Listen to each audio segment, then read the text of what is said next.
Setting up your piano bench in the correct way is the first step towards having a great piano technique. So how do you do that? I will tell you everything you need to know in this video. I've created this video series about piano posture so that you could have access to this vital information that is often overlooked by piano players and even teachers. In this first video, we will look at how to set up your chair, what kind of a chair to have, and in the next video, I'm going to explain about how to sit properly. My name is Helen and I'm a pianist and a teacher of the Alexander technique. I worked with hundreds of students, helping them how to sit and move better at the piano. First, let's have a look at what kind of a piano bench you should have. If you like this video, please subscribe to my channel and hit the bell button so you'll be notified every time a new video comes out. If you want to sit well at the piano, one thing you should definitely have is a proper piano bench.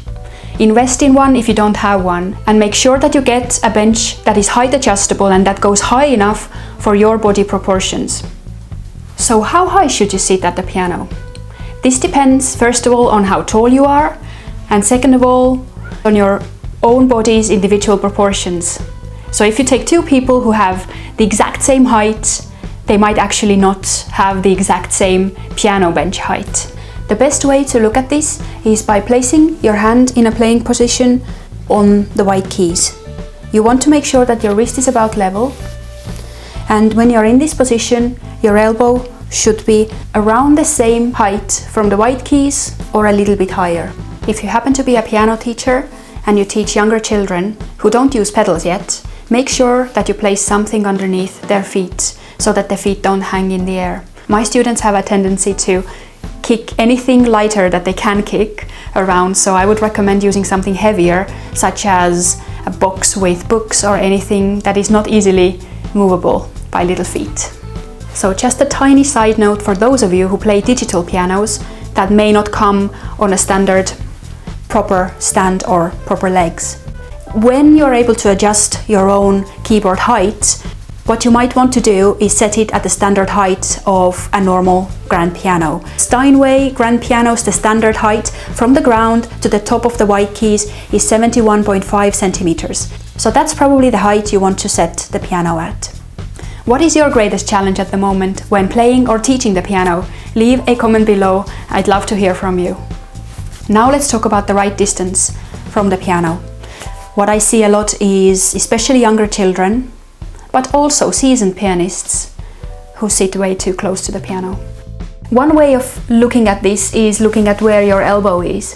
If the elbow is behind you or quite far back, it means you're definitely too close. You want to have more space between you and the piano, so you're able to move to all parts of the keyboard easily, and also back and forth. One thing I definitely want to mention is a warning against sitting too far back on the bench. The problem with that is that, first of all, your legs are stuck on this chair, they don't have freedom to move. The second problem is that when you need to move closer to the piano, you're bending from your spine and you end up hunched over. What you need to do instead is sit at the front part of the stool with your legs not taking your body weight.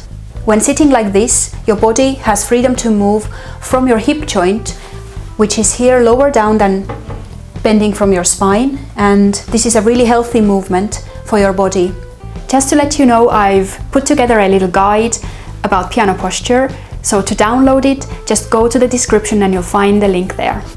If you want to join our community where we discuss about piano playing and peak performance and musicians' well-being, you're very welcome to join the Facebook group called the Happier Musicians Club. You will find the link below in the description.